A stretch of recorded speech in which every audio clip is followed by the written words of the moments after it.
di kelompok 5 mata kuliah psikologi umum akan membawakan materi tentang gangguan identitas disosiatif. Anggota kelompok kami yang dapat dilihat pada slide adalah yang pertama Siti Rahmawati, Ahmad Kamarata, saya sendiri Kaliberi, Edun Sultan Susiligowo, dan yang terakhir ada Bagus Mitra Dharma. Baik, untuk mempersingkat waktu, kita akan langsung masuk pada pembahasan yang pertama tentang apa itu gangguan identitas disosiatif. Bagian ini akan dijelaskan oleh teman saya, Siti Rahmawati. Kepada Siti Rahmawati, saya persilakan. Terima kasih Arya Sendiri. Jadi saya akan menjelaskan tentang pengertian identitas disosiatif atau disosiatif identity disorder atau yang belum dikenal sebagai gangguan kepribadian ganda, merupakan salah satu jenis gangguan mental yang menunjukkan adanya disosiasi atau ketidaksesuaian hubungan antara pikiran, tindakan, lingkungan, tindakan, serta identitas diri. Hal ini menjadi cara seseorang melarikan diri dari trauma yang dialami dengan cara yang tidak tepat dan menyebabkan masalah dalam kehidupan sehari-harinya. Baik, terima kasih. Saya kembalikan kepada Anda.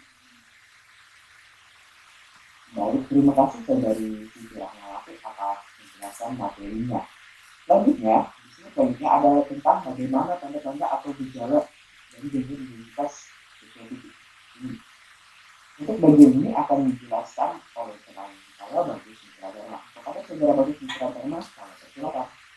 Terdapat dua atau lebih identitas atau kepribadian yang berbeda-beda dalam satu orang yang mempengaruhi perilaku penderitaannya.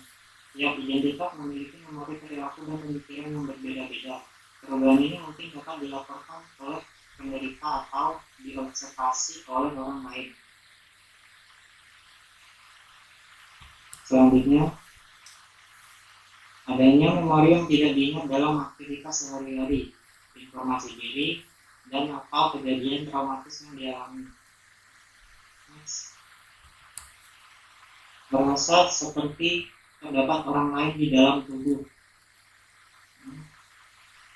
Berperilaku di luar karakter sebenarnya. Merasa asing dengan diri sendiri, seolah-olah menjadi orang lain, menyebut diri sendiri dengan kami atau kita, dapat menulis dengan gaya tulisan tangan yang berbeda. Baik, terima kasih. Kembali ke moderator. Terima kasih saudara Bagus Mitra Dharma atas penyampaian materinya. Selanjutnya kita akan membahas bagaimana diagnosis terhadap gangguan identitas disosiatif berdasarkan statistik dari Amerika atau American Psychiatric Association. Pada bagian ini akan dijelaskan oleh teman saya, saudara Ahmad Kamal Ashar. Kepada saudara Ahmad Kamal Ashar, saya persilakan. Ada dua atau lebih identitas atau kepribadian yang muncul, dan masing-masing memiliki pola persepsi berhubungan dan pandangan mengenai lingkungan dan diri yang berbeda-beda. Selanjutnya, tidak mampu mengingat informasi pribadi yang penting, kejadian sehari-hari, dan kejadian traumatis yang dialami. Kemudian, individu merasa terganggu atau kesulitan dengan gangguan yang dialaminya pada aspek kehidupannya. Selanjutnya, gangguan yang dialami bukan merupakan bagian dari norma budaya ataupun praktik keagamaan. Yang terakhir, gejala yang dialami bukan karena efek fisiologis dari zat-zat tertentu seperti alkohol, ataupun seperti medis secara umum, seperti kejang partial yang kompleks. Selanjutnya, saya serahkan kepada moderator. Terima kasih saudara Ahmad Kamarata atas penyampaian materinya.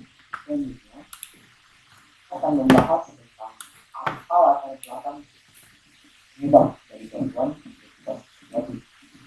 Pada bagian ini akan dijelaskan oleh teman saya, saudara Edun Susiligowo. Saudara Edun Susiligowo, saya persilakan. Baik, terima kasih. Latar belakang penyebab gangguan identitas disosiatif atau macam-macam permasalahan pada gangguan identitas disosiatif. Yang pertama itu adalah masalah diagnostik. Masalah ini diwakili secara lemah klasifikasi penyakit internasional, diantaranya gangguan disosiatif, perbedaan definisi menghambat internasional upaya penelitian nasional. Yang kedua adalah masalah budaya. Masalah budaya adalah tantangan yang telah berkontribusi pada kurangnya lintas budaya penelitian, termasuk kurangnya keseragaman antara internasional klasifikasi diagnostik dan budaya menilai berbagai mode self-dissociative representasi. Dan ketiga adalah masalah pasca trauma atau penghindaran pasca trauma. Gangguan identitas disosiatif secara konsisten dikaitkan dengan trauma relasional pada masa kanak-kanak, dan operasi penghindaran pasca trauma ada di beberapa tingkatan, baik secara individu maupun sosial. Yang keempat, tantangan konseptual.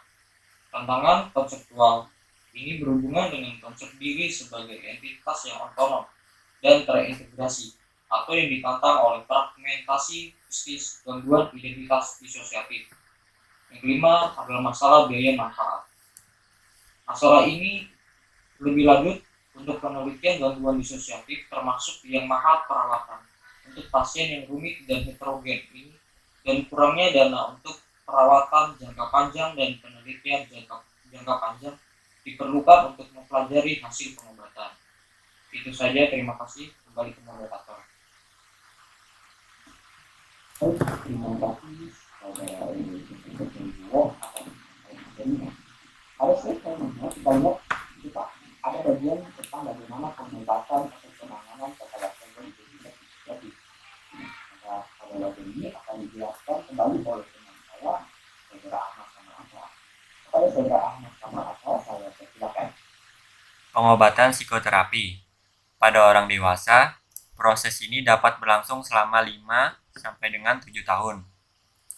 Tujuan utama dari terapi adalah untuk menyatukan beberapa kepribadian yang ada sehingga menjadi suatu kepribadian yang utuh. Psikoterapi juga akan membantu proses pasien menghadapi trauma yang menjadi penyebab munculnya kepribadian lain tersebut. Adapun tahapannya, yang pertama, mempelajari kepribadian apa saja yang muncul. Yang kedua, mengatasi trauma yang menjadi penyebab munculnya kepribadian lain. Dan yang terakhir, menyatukan kembali beberapa kepribadian yang ada menjadi satu. Kemudian ada juga terapi obat. Terapi obat fungsinya agar mengurangi gejala-gejala depresan yang muncul. Tetapi terapi obat ini tidak dapat digunakan untuk menyembuhkan pasien. Ya, ini saja yang saya sampaikan, kemudian saya kembalikan kepada moderator. Terima kasih Saudara Ahmad Kamarasa atas penyampaian materinya. Maka kita akan berlanjut ke next slide atau slide terakhir dari presentasi kami. Jadi kesimpulannya dapat teman-teman baca sendiri pada slide ini.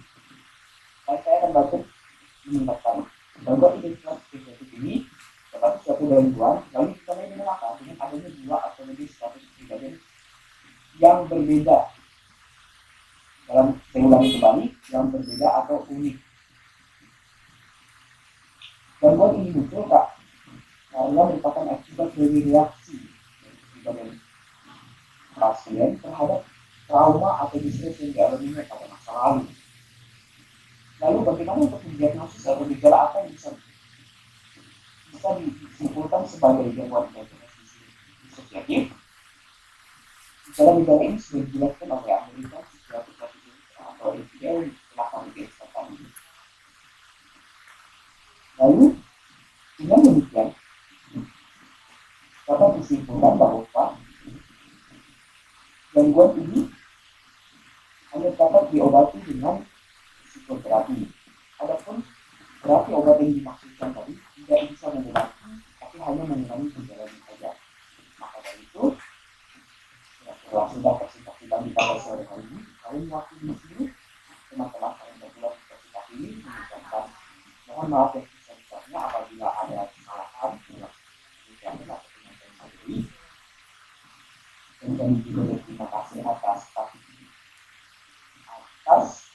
perhatian teman-teman untuk mengikuti presentasi ini.